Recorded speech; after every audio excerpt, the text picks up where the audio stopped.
Isn't that illegal? This video is a little bit about intelligent design. It's not a lot about intelligent design because there's too much said about intelligent design. I don't want to go into any big detail about it. But anyway, basically what intelligent design is saying that you just have to look at the universe to know that it was intelligently designed. The evidence is all there, and an intelligent designer made it, and of course they won't say that it's God, but that's what they mean. It's God. So one of the things that has been said to me recently is, look at a house, look at how it's made. It was obviously intelligently designed. As it's a house, it was made by humans, but humans made it intelligently, designed it.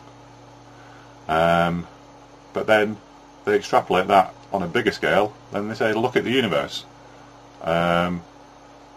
Surely that was intelligently designed as well. And what I'm going to do is, as I say, I'm not going to go into any kind of evolution versus intelligent design debate. I just want to talk a little about the phrase that I've just mentioned. The fact that you just have to look at something to know it's intelligently designed. Okay, got some props. Here is a house brick. Used for building houses, which I've just mentioned. It's man-made, obviously.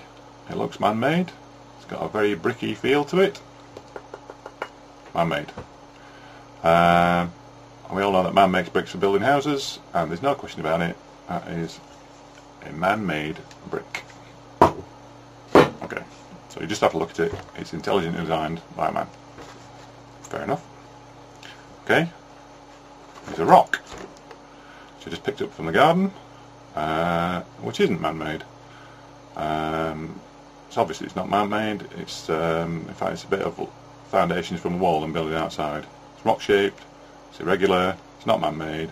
Okay, no problem with that. Put that to one side. Okay. Here's a pebble. Now, does this look man-made or not? It's smooth, which might be man-made. Could be artificial, could be man-made. But we know that pebbles can be worn down by the sea. Although I don't live near the sea. I know that it's a natural pebble from the beach.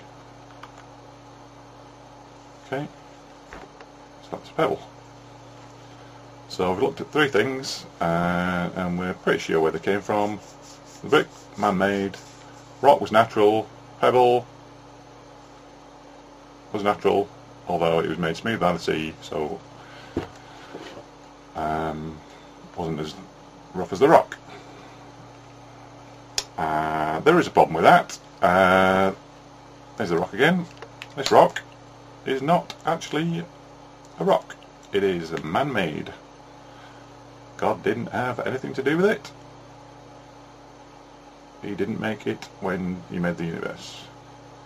I made this rock, and in fact it's made out of concrete. That's cement, sand and aggregate all mixed together, a bit of water, aggregate and it's gravel.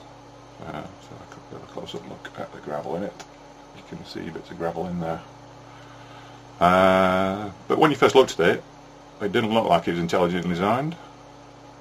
Obviously, it's not a brilliant design. It's just a sort of lump of concrete, but it's just a piece left over from, as I say, it's from the foundations of the wall that I was building, and this is just a bit that was broken off and put to one side. And it didn't look intelligently designed, unless of course you were thinking that God was the intelligent designer. And okay. So what I've told you wasn't entirely true. Okay, what about the pebble? It looks smooth, looks like a pebble, and it looks smooth because I made it smooth. It is in fact some clay from the garden, which occurs naturally in my garden, and I made it into a pebble shape, and I smoothed it down, and it's made out of clay. Okay. Anyway, the point I'm making is that just by looking at something, you can't tell if it's intelligently designed. You have to investigate. You have to look at the evidence, and that's what science does. It looks at evidence. It provides explanation for where things come from. And science says they didn't come from God. There is no intelligent designer. Science is pretty 100% certain on that.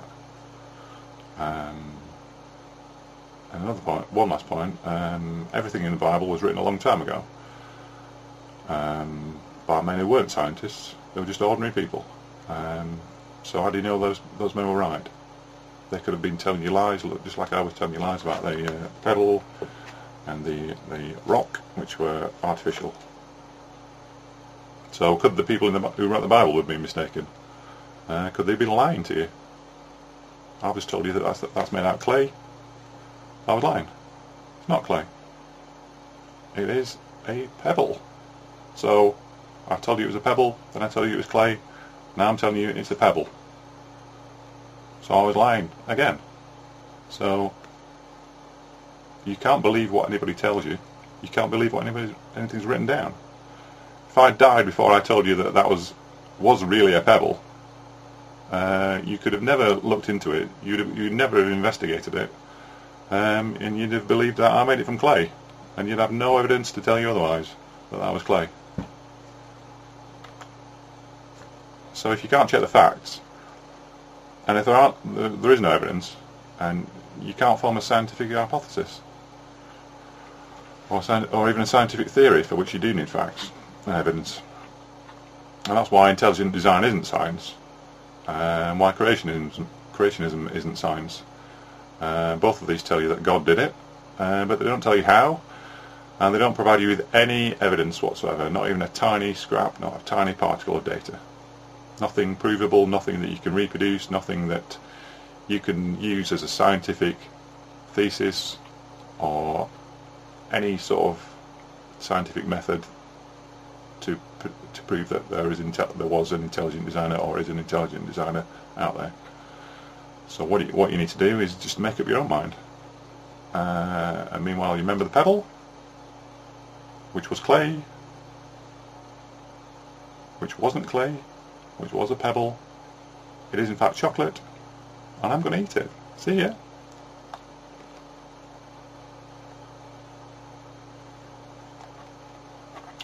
Or maybe I'm not. Isn't that illegal? Censor your kids' ideas. Censor your child's inspiration. Censor all that. Expect a really heavy return spring, because you know what? That kid's going to turn her on you, and you're never, ever going to have a part of his life again. Casting off the chains of the world. But enough about me.